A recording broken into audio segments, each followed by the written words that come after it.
हो गई पढ़ाई दोस्तों। अरे कोई दिक्कत नहीं। आज का हाई yield टॉपिक है sleep your cycle. As a MBBS student हमें इसका ओरिएंटेशन पता है। तो चल ब्रो, सीधा ढासू मेडिकल ट्रिक पे आते हैं। हाँ, तो आपके स्क्रीन के ऊपर कुछ एग्जाम्पल है। आपको बस एग्जाम्पल याद रखना है, कौन से स्टेज में कौन से एग्जाम्पल आते हैं। सब एग्जाम्पल नाइट रिलेटेड है। ऑफकोर्स हम सोते ही नाइट में है, पर इसकी जो टर्म है सब नाइट रिलेटेड है, like night mayor, nocturnal, narcolepsy, night terror. तो कंफ्यूजन होता है। हाँ, अगर उन्होंने पूछा सोमनाबुलिज्म किस में होता है, तो भाई पहले ये याद रख लो कि सोमनाबुलिज्म सभी स्टेज में होता है, इन ऑल स्टेज। हाँ, तो चल फिर वो पहले ट्रिक पे आते हैं।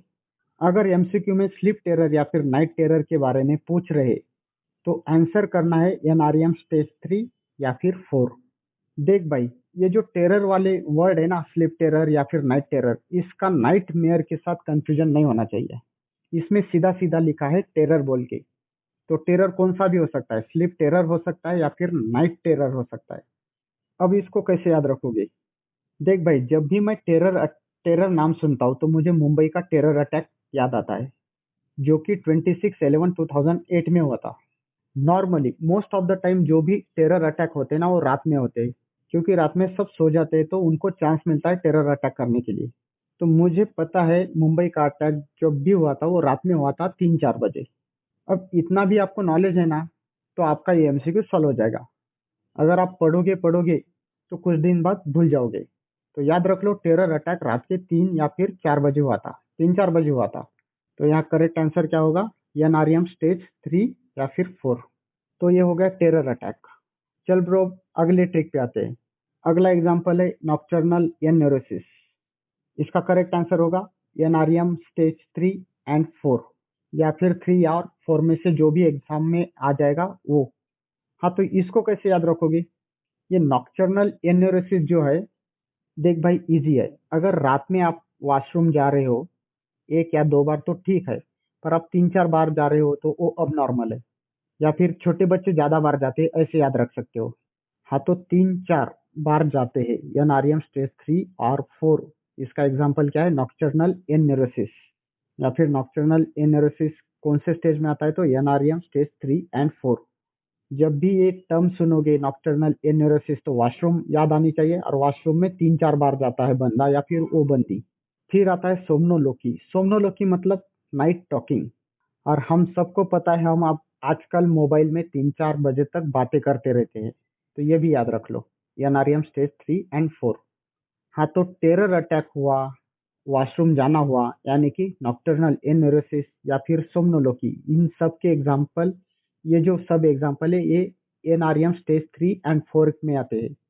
बाकी जो भी नाइट रिलेटेड वर्ड है, नाइट रिलेटेड बोल रहा हूँ, जैसे नाइट मेयर, नॉक्टर्नल फेनाइल टूमेंसन्स, यानी कि पेनाइल इरेक्शन, नॉर्कोलेप्सी, ये सब आरईएम स्लीप में आते हैं, यानी कि डीप स्लीप में आते हैं।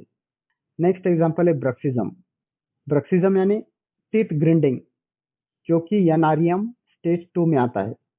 अब टीथ ग्रिंडिंग या फिर ब्रक्सिज्म करने के लिए आपको मैक्सिलरी टीथ और मैंडिबुलर टीथ, इन दोनों का उपयोग करना पड़ेगा। हाँ, तो स्टेज 2 एनआरईएम स्टेज 2 ऐसे ही याद रख लो, ऊपर वाले टीथ और नीचे वाले टीथ दोनों मिला के, ओके, दो मिला के ब्रक्सिज्म होता है।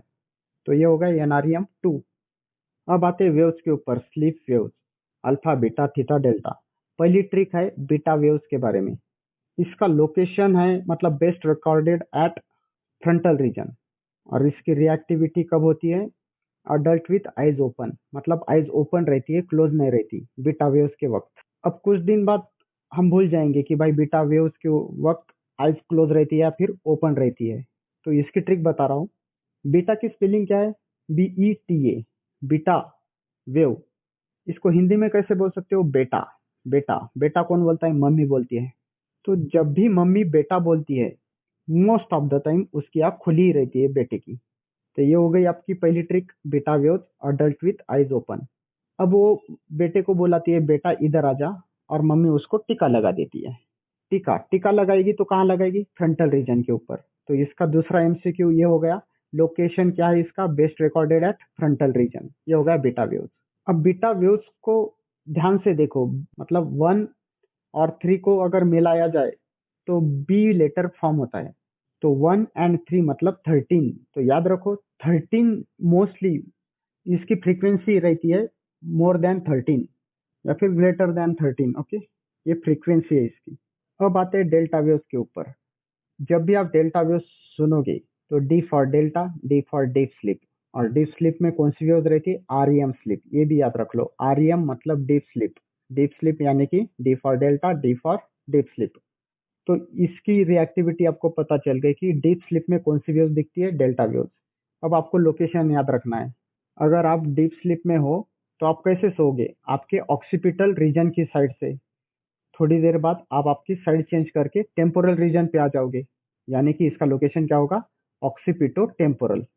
समझ रहे हो ना? अगर आप सुपाइन पोजीशन में सो रहे हो यानी कि आप ऑक्सीपिटल रीजन की साइड यूज कर रहे हो, और थोड़ी देर बाद आप लैटरल रिकम्बेंट पोजीशन में आ रहे हो, मतलब आप टेम्पोरल साइड यूज कर रहे हो। तो डेल्टा वेव्स डीप स्लीप में आप कौन सा लोकेशन याद रखोगे? Occipito temporal region. Alpha waves कब रिकॉर्ड होगी? देख भाई, अगर कोई भी आदमी अगर रेस्ट कर रहा है, रिलैक्स स्टेट में है, उसकी आईज क्लोज है, तो अल्फा वेव्स रिकॉर्ड होगी। माइंड वेंडरिंग स्टेट में रहता है, मतलब इतना याद रख लो, अल्फा वेव्स के वक्त आई क्लोज रहती है, बीटा वेव्स के वक्त आई ओपन रहती है। अब मैंने तो आपको बता दिया कि बीटा वेव्स मतलब आई ओपन रहने के बाद ही दिखती है, तो ऐसा नहीं है। Beta waves also recorded in REM sleep, इसलिए इसको पैराडॉक्सिकल स्लीप भी बोलते हैं। या फिर आरईएम मतलब आरईएम स्लीप में है फिर भी बीटा वेव्स दिखाई दे रही है, इसलिए पैराडॉक्सिकल स्लीप इसको बोलते हैं। और एक बात बता देता हूँ, जब भी आप डीप स्लीप में रहते हो यानी कि आरईएम स्लीप, तो डीप स्लीप में क्या कौन सा न्यूरो ट्रांसमीटर बढ़ता है? तो करेक्ट आंसर क्या रहेगा? Acetylcholine. कैसे याद रखोगे? देख भाई, डीप स्लीप तभी लगती है जब आप ज्यादा खाना खाते हो। ज्यादा खाना खाते हो तो डीप स्लीप लगेगी, और ज्यादा खाना खाते हो तो आपको डीप स्लीप लगती है, तो एसिडिटी भी हो जाएगी। तो A for acidity, A for acetylcholine, ऐसे याद रख लो। डीप स्लीप आने के लिए आपको ज्यादा खाना खाना पड़ेगा, और अगर आप ज्यादा खाना खाओगे और वैसे ही सो जाओगे तो आपको एसिडिटी हो जाएगी। एसिडिटी हो जाएगी, A for acidity, A for acetylcholine increase हो जाएगा। हाँ, तो आज के लिए इतना ही। अगर आपको वीडियो अच्छा लगा तो लाइक, सब्सक्राइब, शेयर जरूर कर देना। Thank you so much, love you, bye bye.